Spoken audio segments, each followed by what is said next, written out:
about what makes TF Clorinde's best set in Aggravate is because of the extra infusion duration. It's not Aggravate necessarily. It's like any team where you can line up for good 25-second rotations, which is generally mainly Aggravate to some extent, and more so Quick Bloom. So if you look at like a Farina, Nahida, Fischl, Clorinde team, right?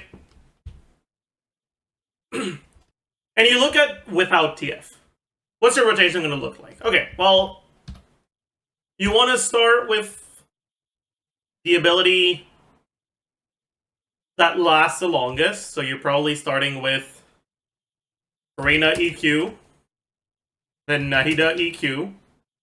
Maybe you can start with Nahida Q or Nahida EQ and then Farina EQ. It doesn't really matter. Maybe... No, I think I'd still do this, though. The worth of Nahida Q? Yeah, for sure. The EM buff is pretty useful for Clorinde, and she's on Proto Amber in this team, so you definitely want to burst.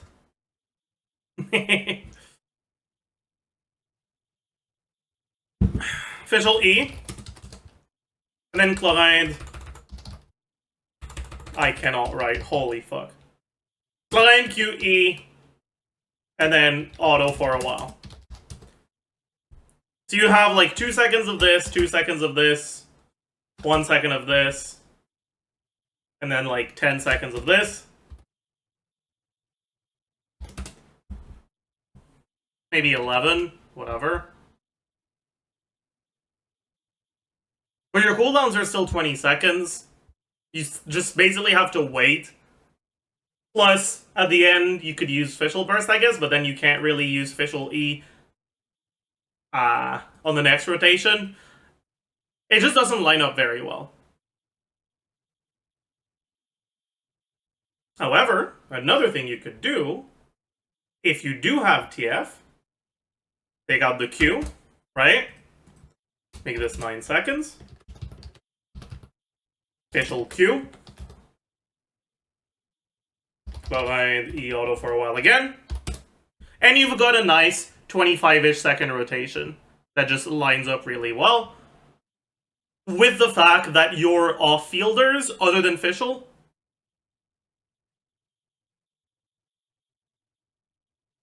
last for a really long time. So you can have 2 full DPS windows with most of your buffs active. The Farina Q buff is going to expire towards the end of this, though, unfortunately. So you get about half uptime on the Farina Q buff. But you should get a basically full uptime on Nahida Q, and you still have all the Quick Bloom stuff you're doing.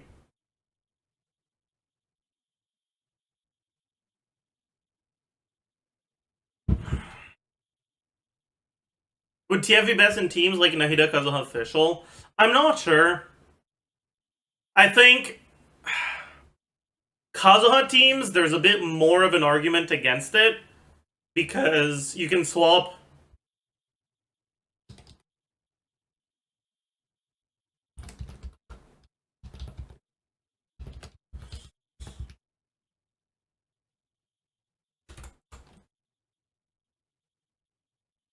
Kazuha, EQ,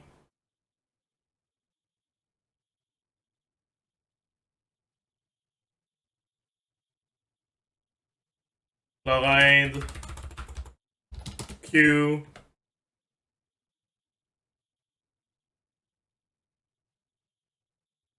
or I guess this doesn't actually work. The swirl isn't happening.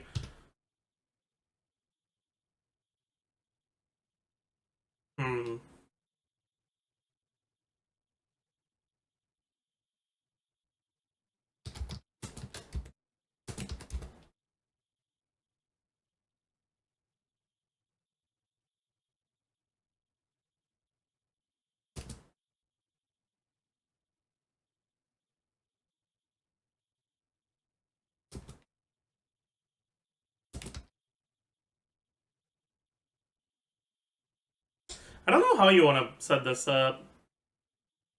But basically, because digital E, Kazuha EQ, Nahida EQ, Clorinde E. Yeah, that makes sense. Roku, mostly. Yeah, that makes sense. Whatever. How substantial is Clorinde's burst damage? It's worse than her... Like, the DPS she's doing from her burst is worse than the DPS she's doing from her normal spam during E. But in teams where you're not using TF, her uptime isn't that long, so you're almost guaranteed to have some downtime in your rotation. And if you are using your burst, you want to use it before your E. Because it makes your E a little bit better. Another DPS loss ult? Yes, and Genshin doesn't have controller support on Android, so how? I mean, I can show you guys. I still have it. Like, I feel really bad, because I kind of, like, made them... I was down for it, and I kind of, like, ended up having to delay a bunch of times. And then at the end, I'm like, yeah, you know what? I don't think I can do this anymore, so I feel really bad about it. So... yeah, but anyways, let me... I don't know if I can... if I can make this work. Because I haven't set it up with the controller on OBS yet. Yeah. Not working. Saj. But I mean, I can still show you guys for this. Oh wait, I'm an idiot. I have to close it on my... Ah, wait, not OBS. I have to close Genshin on this if I want to log in on phone. Yeah. Like, you have this thing, and...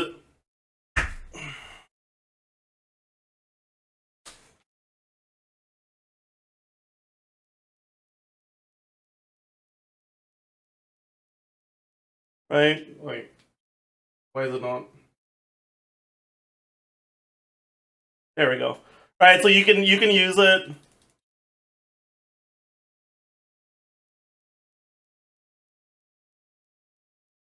Alright, and that's very cool and pog. But yeah.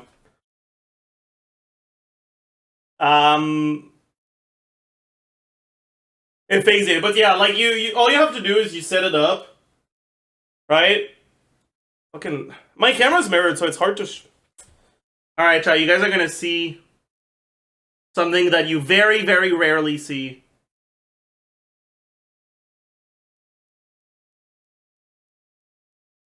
Right side Zajef. Okay, so... you basically just, like, map all of your buttons to a place on the screen, right? So here, right, this is the left joystick. So when I use the left joystick, it basically, like, sends the input as if you're doing that. But yeah. Like, it's actually, like, really cool. Xingqiu is not the best unit in the game for everyone. He provides what I consider to be the best consolidation of both defensive and offensive utility. But if you don't care as much about the defensive utility he provides, then it's very plausible that the best unit in the game will be someone else for you. That's completely reasonable, that's fair. That doesn't make him overrated. It indeed does not make him overrated, especially because not a lot of people actually think Xingqiu is the best unit in the game. A lot more people know now that Xingqiu is good compared to when the game came out, sure, right? But is it, like, anywhere close to, even, like, 5% of the active player base? No. Fuck no. I don't even think there's 5% of the active player base that think the best character is a 4-star. I think Xingqiu probably won't even make most people's top 5. And that, I think, is unreasonable. If anything, Xingqiu, I would argue, is massively underrated. If I like to play healers and supports in co-op to help people farm, does that add any value to getting Sigewinne for me. I mean, realistically, the one thing that Sigewinne has over Kokomi is that she does her damage in a lower amount of time, right? Like, yeah, she has a lot less utility overall, and she doesn't have, like, reliable, fast-ish Hydro app that lasts for very long. But the one thing she has is that she does her damage in a bit of a shorter period. But the thing is, in co-op, that doesn't matter, because you're staying on your character anyway. So I don't think so. I don't think she'll add very much. Yeah. Third thing I wanted to say at the start of the stream is I got Robin and Topaz. Pog.